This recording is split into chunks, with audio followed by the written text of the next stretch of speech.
उधर सुल्तानपुर लूटकांड के बाद इसमें शामिल आरोपी मंगेश यादव का एनकाउंटर पर जारी विवाद थमने का नाम नहीं ले रहा। और अब इस एनकाउंटर के खिलाफ एक तरफ जहां पर समाजवादी पार्टी सहित विपक्ष ने इसको लेकर सवाल उठाए, तो वहीं अब मंगेश यादव के परिवार ने एक बड़ा कदम यहां पर उठाया है। मंगेश यादव के परिवार ने एनकाउंटर में शामिल पुलिस वालों के खिलाफ कोर्ट का रुख किया है और अपनी तरफ से इंसाफ की यहां पर मांग करते हुए मंगेश यादव की मां शीला देवी ने जौनपुर सीजेएम कोर्ट में पुलिस के खिलाफ यहां पर एफआईआर दर्ज करने की अर्जी भी दायर की है। इसी को लेकर रिपोर्ट देखिए। उत्तर प्रदेश का चर्चित मंगेश यादव एनकाउंटर मामला एक बार फिर सुर्खियों में है, क्योंकि सुल्तानपुर एसपी, एसटीएफ प्रभारी समेत कई पुलिसकर्मियों के खिलाफ जौनपुर कोर्ट में वाद दर्ज हुआ है। मृतक मंगेश की मां शीला देवी ने कोर्ट में प्रार्थना पत्र देकर बेटे की षड्यंत्र करके हत्या करने का आरोप लगाया। कोर्ट ने शीला देवी के प्रार्थना पत्र पे मामला दर्ज किया। साथ ही बक्सा थाना अध्यक्ष से रिपोर्ट तलब करते हुए 11 अक्टूबर को अगली तारीख तय कर दी है। 2 सितंबर 2024 की रात 2 बजे पुलिसकर्मी आए। पुलिसकर्मी जब घर में घुसे उस समय मंगेश सो रहा था। पुलिसकर्मी मंगेश यादव को जगा के ले जाने लगे। पुलिसकर्मियों ने बताया कि मंगेश से पूछताछ करेंगे। पूछताछ करके मंगेश यादव को घर ही छोड़ देंगे। 3 सितंबर को पुलिसकर्मी रात में फिर घर आए। कैमरे के सामने पुलिस वालों ने जबरदस्ती बुलवाया। 5 सितंबर को बक्सा थाने से ही फिर पुलिस आई। पुलिसकर्मियों ने मंगेश की लाश लेकर आने को कहा। ये सब सुनते ही मंगेश यादव की मां आवाक रह गई। बेटे की हत्या की पोस्टमार्टम रिपोर्ट नहीं दी गई। पोस्टमार्टम की रिपोर्ट के लिए शुल्क भी जमा किया था। पोस्टमार्टम रिपोर्ट मांगने पे एसपी ने देने से मना किया। मंगेश की मां ने यह दावा किया कि मंगेश एनकाउंटर की मजिस्ट्रियल जांच चल रही है। हालांकि निष्पक्ष जांच की उम्मीद नहीं है, क्योंकि एनकाउंटर करने वाले अफसरों को उनके पद से ना हटाया गया, ना निलंबित किया गया। पुलिस सबूत और गवाहों को प्रभावित कर सकती है। इस मामले को लेकर पिछले दिनों जबरदस्त सियासत देखने को मिली। समाजवादी पार्टी के मुखिया अखिलेश यादव समेत कई विपक्षी दलों ने इस एनकाउंटर को लेकर सवाल उठाए थे। सपा अध्यक्ष ने तो यहाँ तक आरोप लगा दिया कि मंगेश यादव का एनकाउंटर इसलिए किया गया क्योंकि वो यादव था, उसकी जाति देखकर एनकाउंटर हुआ। मंगेश यादव का जिस प्रकार से मामला सामने आया और उसने जब पुलिस उसको पकड़ने गई तब पुलिस पर उसने जिस प्रकार से हमला किया और जवाबी कार्रवाई में वो मारा गया। फिर विपक्ष जिस प्रकार से उसको विपक्ष ने मुद्दा बनाया और विपक्ष ने ही उसको फर्जी इनकाउंटर का नाम देने का काम किया।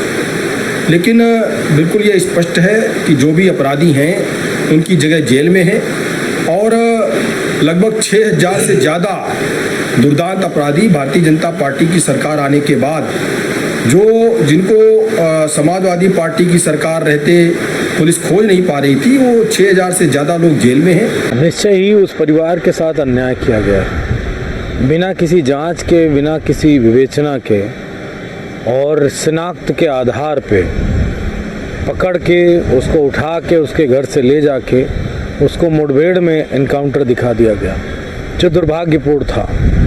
प्रदेश के हर जनमानस के अंदर ये बात आई कि अगर किसी व्यक्ति से कोई छोटी सी भी गलती हो जाती है तो क्या योगी आदित्यनाथ के शूटर उसको मौत के घाट उतार देंगे क्या? और अगर यही पैमाना है तो जिस पे जितना बड़ा मुकदमा है वो उसको उतनी जल्दी गोली मार देनी चाहिए। तो वो तो योगी आदित्यनाथ भी बड़े मुकदमों के दोषी हैं। अपने आप मुकदमा नहीं बंद होता है, कभी भी मुकदमा नहीं बंद होता जब तक न्यायपालिका से फाइनल क्लोजर न लग जाए।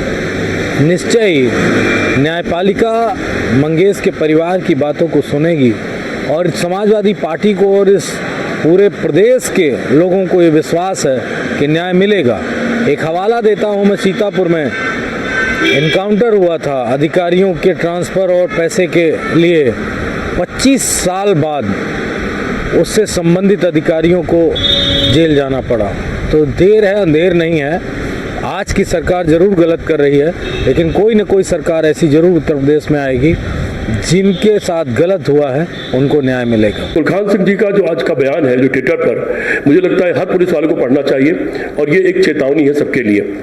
मंगेश की जहाँ तक माँ का सवाल है और बहन का सवाल है, उनका दर्द तो सिर्फ वही महसूस कर सकते हैं, बाकी दूर वाला आदमी उस दर्द को महसूस नहीं कर सकता। किसी का बच्चा भी उठा करके इस तरह से मार दिया जाए, ये एनकाउंटर नहीं, ये हत्या की श्रेणी में आता है। ये किसी भी प्रशासनिक अधिकारी को, पुलिस को, किसी को भी ये अधिकार नहीं कि वो किसी की हत्या करे। उसका सिर्फ इतना अधिकार है कि वो न्यायालय के सामने पेश करे, आगे का निर्णय न्यायालय करे कि उसको क्या सजा मिलनी चाहिए।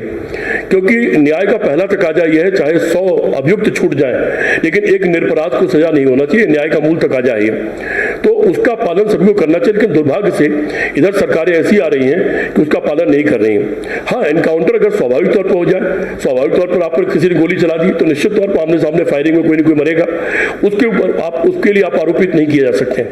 पर यह बहुत दुर्भाग्यपूर्ण है, इस वक्त हत्याओं का दौर चल रहा है। मंगेश के परिवार ने पुलिस को एफआईआर दर्ज करने के लिए एप्लीकेशन दी थी, हालांकि पुलिस ने एफआईआर दर्ज नहीं की। इसके बाद 156(3) के तहत कोर्ट की शरण ली। कोर्ट ने थाने से रिपोर्ट मांगी। अगर कोर्ट रिपोर्ट से असंतुष्ट होगा तो पुलिस को एफआईआर दर्ज करने का आदेश दे सकती है।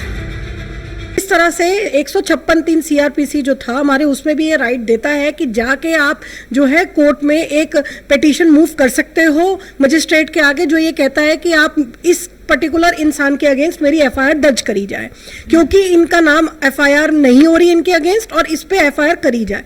तो ऐसे ही एक तरह की पिटीशन ये कोर्ट में मूव करी गई है और उस पे उनको नोटिस हुए हैं।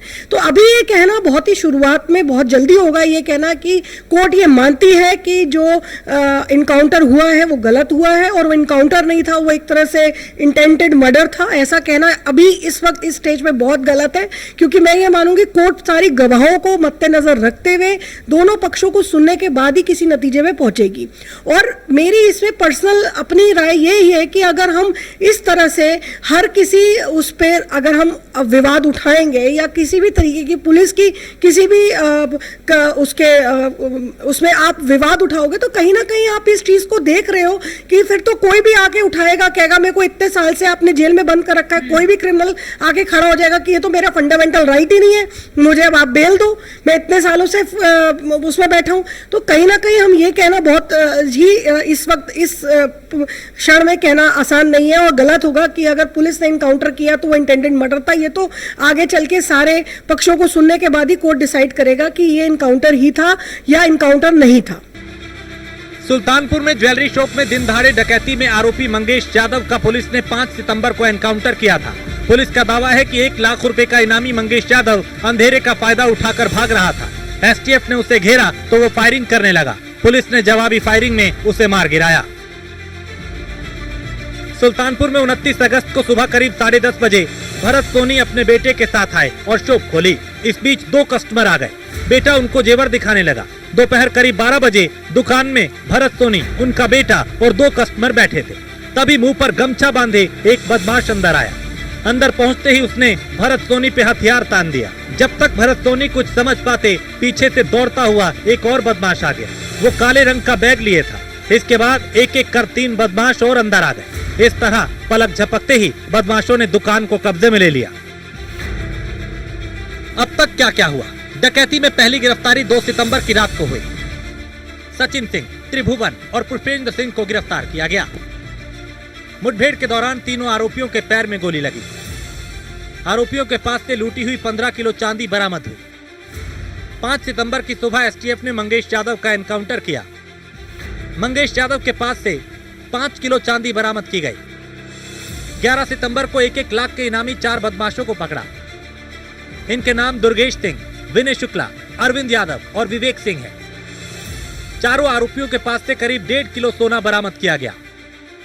मास्टरमाइंड विपिन सिंह ने 29 सितंबर को रायबरेली में सरेंडर किया। विपिन सिंह के घर से 1 किलो 218 ग्राम सोना बरामद किया गया। 20 सितंबर को अजय यादव को पैर में गोली मारकर पुलिस ने पकड़ा और 23 सितंबर को तड़के एक और आरोपी अनुज सिंह को मार गिराया। फिलहाल इस डकैती कांड में अब भी 3 बदमाश फरार चल रहे हैं। पुलिस और एसटीएफ फरार बदमाशों की तलाश कर रही है। हालांकि मंगेश यादव के एनकाउंटर के बाद पुलिस की मुश्किलें बढ़ी हुई हैं। Bureau report, news 1 India.